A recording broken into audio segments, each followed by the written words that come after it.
Hello students, हमने अपनी पिछली क्लास में स्वर संधि का अध्ययन किया था और हम इस क्लास में व्यंजन संधि का अध्ययन शुरू करेंगे। तो सबसे पहले व्यंजन संधि की जो डेफिनेशन परिभाषा है पहले हम उसको पढ़ेंगे। तो व्यंजन वर्ण के बाद स्वर अथवा व्यंजन आने से व्यंजन में जो परिवर्तन होता है उसे व्यंजन संधि कहते हैं। दूसरे शब्दों में इसकी परिभाषा जैसे स्वर और व्यंजन और स्वर तथा व्यंजन और व्यंजन में मेल होने पर जो परिवर्तन होता है, यानी कि चाहे वो इधर स्वर हो या व्यंजन, या इधर दोनों तरफ व्यंजन हो, या इधर व्यंजन और इधर स्वर हो, तो किसी के भी मेल होने पर, यानी कि व्यंजन साथ में है तो उसके मेल होने पर हम उसको व्यंजन संधि कहते हैं। स्वर संधि में क्या था? स्वर संधि में दोनों स्वर इधर भी और इधर भी दोनों तरफ स्वर हो तो उनके मेल से परिवर्तन होने की क्रिया को हम स्वर संधि कहते थे। अब इसमें साथ में स्वर भी होगा, व्यंजन भी होगा, और व्यंजन भी होगा, तो उन दोनों के मेल से बनी हुई हम क्रिया को व्यंजन संधि कहते हैं। जैसे देखिए, पहला एग्जाम्पल है इसका सत जमा चरित्र यानी कि सच्चरित्र। दूसरा है जगत जमा ईश, फिर क्या हुआ ये? जगदीश, जगत जमा ईश जगदीश। अब इसमें आगे नीचे दिया गया है व्यंजन संधि के नियम। व्यंजन संधि के नियम में पहला है वर्ग के पहले वर्ण को तीसरे वर्ण में परिवर्तन। वर्ग के पहले वर्ण का तीसरे वर्ण में परिवर्तन। जैसे अच जमा अंत, तो क्या हुआ हमारा? अजंत। यानी कि च जो है हमारा, उसका तीसरे वर्ण में परिवर्तन क्या बना जाके हमारा, अगर हम च का तीसरे वर्ण में परिवर्तन करेंगे तो च का हमारा जय हो जाएगा, तो क्या हुआ हमारा? अजंत। च का जय होके अजंत हुआ। ऐसे ही दिक जमा दर्शन, तो क्या हुआ हमारा? दिग्दर्शन। कै का परिवर्तन हमारा किसमें होता है? कै में। कै का परिवर्तन हमारा वर्ग के पहले वर्ण का तीसरे वर्ण में परिवर्तन होगा हमारा कै का गै में। फिर है सत जमा गति, सतगति, तो क्या हुआ हमारा? तय का परिवर्तन हमारा दै में होता है, तय का परिवर्तन दै में होता है तो क्या हुआ हमारा? सदगति। फिर है जगत जमा अम्बा। अब तय का परिवर्तन ऊपर बताया था आपको कि तय का परिवर्तन दै में होता है, तो जगत जमा अम्बा का क्या हुआ? जगदम्बा। इसी प्रकार ये आगे आपके दिए हुए हैं, जैसे मैंने आपको समझाया ऐसे ही आप इनको समझेंगे। फिर है दूसरा वर्ग के पहले वर्ण का पांचवें वर्ण में परिवर्तन।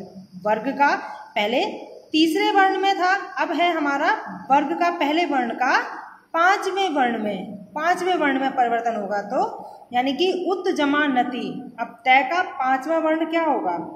तय का अगर हम पांचवा वर्ण करेंगे तो तय का हमारा न हो जाएगा। क्या होगा? न। तो तय हमारा न तो यहाँ पे पहले से ही है, तो जब ये हमारा हलंत है यहाँ पे तो क्या आधा वर्ण आएगा हमारा? तो अत जमा नति, उत जमा नति, तो क्या हो जाएगा हमारा? उन्नति। क्या होगा हमारा? उन्नति। फिर है तत् जमा मैं, तय का हमने आधा नहीं किया है तो यहाँ पे भी तन्मय। फिर है जगत जमा नाथ, तो जगन्नाथ। फिर सत जमा मति, सन्मति। उत जमा नयन, उन्नयन। सत जमा मार्ग, सन्मार्ग। इसी प्रकार आप इन सारी संधियों का जो भी पहले वर्ग के पहले वर्ण का पांचवें वर्ण में और वर्ग के पहले वर्ण का तीसरे वर्ण में, ये आप अगर लिख के अपनी प्रैक्टिस करेंगे तो और ज़्यादा अच्छे से आपको समझ में आएगी। चलिए आगे बढ़ते हैं। फिर है तय के बाद यदि च या छ हो तो तय का जय में परिवर्तन हो जाता है। पहले तय हमारा जब हमने पीछे वर्ग के पहले वर्ण में या तीसरे वर्ण में या फिर पांचवें वर्ण में जब परिवर्तन हुआ था तो वो गिनती से हुआ था तीसरे और पांचवें वर्ण में। अब क्या होगा कि इनके सामने अगर तय के सामने तय के बाद यदि च हो और अगर छ हो तो तय का जय में परिवर्तन, यानी कि च और छ दोनों में से कुछ भी हो तो तय का परिवर्तन इसमें जय में परिवर्तन हो जाएगा। जैसे उत जमा आधा जो है बल, उज्ज्वल। तो क्या हो जाएगा हमारा, किसमें च और छ हो तो क्या आएगा, जय, यानी कि जय तो हमारा एक आधा जय तो पहले से ही है, तो तय का परिवर्तन भी हमें लेना है, तो ये आधा जय में ही परिवर्तन होके एक पूरा जय हो जाएगा, तो उज्ज्वल। ऐसे ही सत जमा जन, सत जन, तो सज्जन, सत जमा जन का क्या होगा, सज्जन। ऐसे ही यदि तय के बाद ट या ठ हो तो दै ट, और यदि ड या ढ हो तो ड में परिवर्तन हो जाता है। जैसे तत जमा टीका ट है तो ट में ही तय का ट में परिवर्तन होगा तो तट्टिका। ऐसे ही यहाँ पे ड है तो उत जमा डयन तो उड्डयन। फिर है तय के बाद यदि श हो तो तय का च और श का छ हो जाता है, तो यहाँ पे तय के बाद यदि श हो तो तय का च और श का छ हो जाता है, तो यहाँ पे श है तो श के बाद क्या होगा, छ, तो उच्छ्वास, उत जमा शिष्ट उच्छिष्ट। तय के बाद यदि च छ हो तो तय का च हो जाता है, जैसे उत जमा चारण तो उच्चारण, जगत जमा छाया जग छाया। यदि तय के बाद है हो तो तय का द और है का घ हो जाता है, जैसे तत जमा हित का तद्धित, उत जमा हार का उद्धार। फिर है यदि किसी शब्द के अंत में स्वर हो और दूसरे शब्द का पहला वर्ण छ हो तो छ के स्थान पर आधा च और छ यानी कि चच हो जाता है। जैसे पहला शब्द हमारा क्या हो, स्वर के अंत में स्वर, किसी शब्द के अंत में स्वर हो और दूसरे शब्द का पहला वर्ण छ हो, यानी कि स्वर के अंत में ई आ जाएगा, बी यानी कि ई का स्वर है हमारा, तो यहाँ पे छ है, तो क्या हो जाएगा, छ के स्थान पर आधा च और छ चच हो जाएगा, तो बी जमा छेद का विच्छेद। फिर है परि जमा छेद, तो यहाँ पे भी ई की मात्रा स्वर है ये, और आगे क्या है छ, तो परिच्छेद हो जाएगा।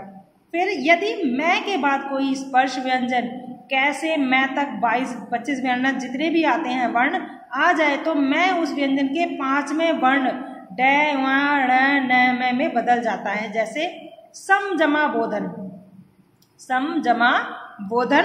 अब पहले परिभाषा देखिए, यदि मैं के बाद कोई स्पर्श व्यंजन, स्पर्श व्यंजन यानी कि कैसे मैं तक जितने भी 25 वर्ण होते हैं वो आ जाए, यानी कि व, मैं के बाद व आया, तो क्या होगा हमारा, किसमें, उस व्यंजन के 5वें वर्ण में, यानी कि 5वें वर्ण मैं के बाद यदि कोई स्पर्श व्यंजन कैसे मैं तक 25 वर्ण है तो मैं उस व्यंजन के 5वें वर्ण में बदल जाता है। अब यहाँ पे सम जमा बोधन, तो क्या हो गया, संबोधन, क्या हो गया, संबोधन। अब है मैं जमा गम तो संगम, सम जमा कल्प संकल्प, सम जमा भव संभव, सम जमा बंध संभव, सम जमा गम संगम। फिर है यदि र और र के बाद श के बाद न व्यंजन आ जाए तो उसका वर्ण ण वर्ण में परिवर्तन हो जाता है। जैसे परि जमा मान तो परिमाण, शोण जमा अन शोषण, परि जमा नाम परिणाम, र जमा न ऋण। फिर है यदि स व्यंजन से पहले ए आ से भिन्न कोई भी स्वर आ जाए तो स का श हो जाता है। यदि स व्यंजन से पहले ए आ से कोई भिन्न भी स्वर आ जाए तो स का श हो जाता है। जैसे बी के बाद ई की मात्रा स्वर है ये, फिर आगे ये स है, तो क्या हो जाएगा, स का श हो जाएगा। ये एज इट इज रहेगा, बस ये चेंज हो जाएगा, स का शम हो जाएगा तो विषम। ऐसे ही नी जमा से तो स में परिवर्तन होके शेद हो जाएगा तो निषेध। फिर है विसर्ग संधि, हमारा व्यंजन संधि का पार्ट नहीं तक था, अब हमारी शुरू होती है आगे विसर्ग संधि। तो विसर्ग संधि में पहले हम देखते हैं विसर्ग संधि के नियम होते हैं, विसर्ग संधि के नियम भी होते हैं। तो पहले हम डेफिनेशन देखते हैं। विसर्ग के बाद व्यंजन के आने से विसर्ग के स्थान पर जो विकार होता है उसे विसर्ग संधि कहते हैं। जैसे हमने देखा इसमें कि विसर्ग के बाद स्वर या व्यंजन के आने से जो स्थान पर विकार होता है उसे विसर्ग संधि कहते हैं।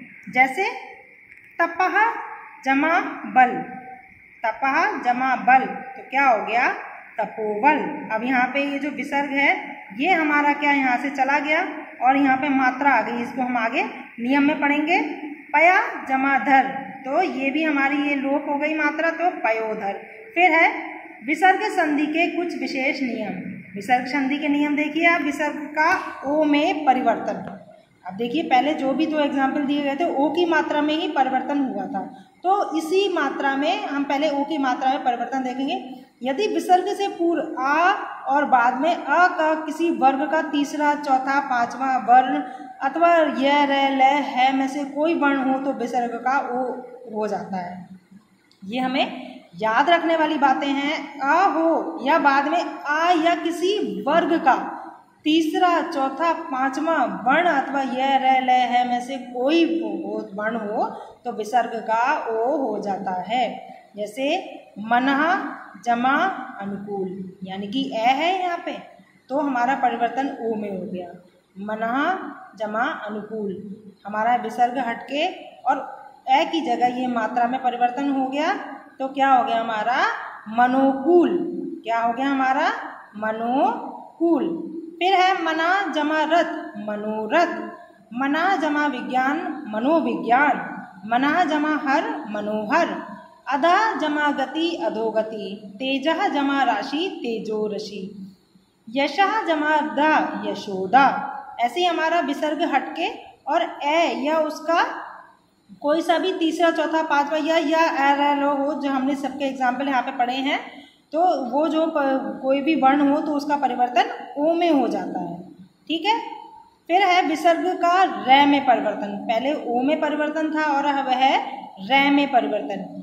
यदि विसर्ग से पहले अ और आ से अलग कोई स्वर हो तो विसर्ग का मेल किसी वर्ग के तीसरे, चौथे, पांचवें वर्ण या य, र, ल, व है तो विसर्ग का रै में परिवर्तित हो जाता है।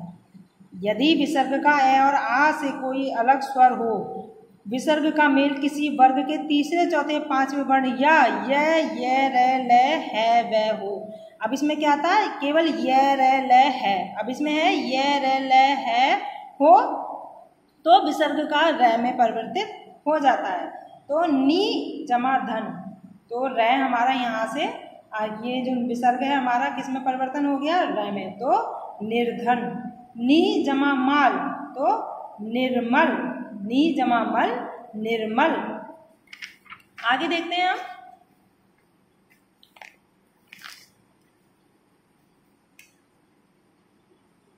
फिर है नी जमा भय, निर्भय। इसी प्रकार ये सारे एग्जाम्पल आपको देखने हैं।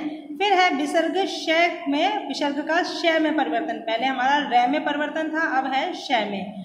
तो यदि विसर्ग से पहले कोई स्वर हो, उसका मेल च, छ, शय से हो तो विसर्ग शय में परिवर्तित हो जाता है। जैसे नी जमा छल, यानी कि नी जमा छल, यानी कि ऊपर एग्जाम्पल में दिया गया उसका मेल च, छ, शय से, स्वर तो है हमारा और उसका मेल किससे हो जाए, हमारा च, छ, शय से हो। यानी कि च हमारा यहाँ पे है, छ यहाँ पे है और शय, दूसरा शय ये यहाँ पे है। तो इनका अगर स्वर से मिलन हो जाए तो क्या हमारा किस में परिवर्तित हो जाएगा, शय में। शय में हलंत लगा हुआ है हमारा यहाँ पे देखिए, तो क्या ये हमारा आधा होगा। तो नी जमा छल, निश्छल। नी जमा चित, निश्चिंत। हरि जमा चंद्र, हरिश्चंद्र। नी जमा चय, निश्चय। दु जमा चरित्र, दुश्चरित्र। दु जमा शासन, दुशासन। फिर है हमारा विसर्ग का स में परिवर्तन। विसर्ग का पहले श में था, अब है स में परिवर्तन। यदि विसर्ग के पश्चात त या स हो तो विसर्ग स में परिवर्तित हो जाता है। जैसे नमः जमा ते, नमस्ते। दु जमा शासन, साहस, दुस्साहस।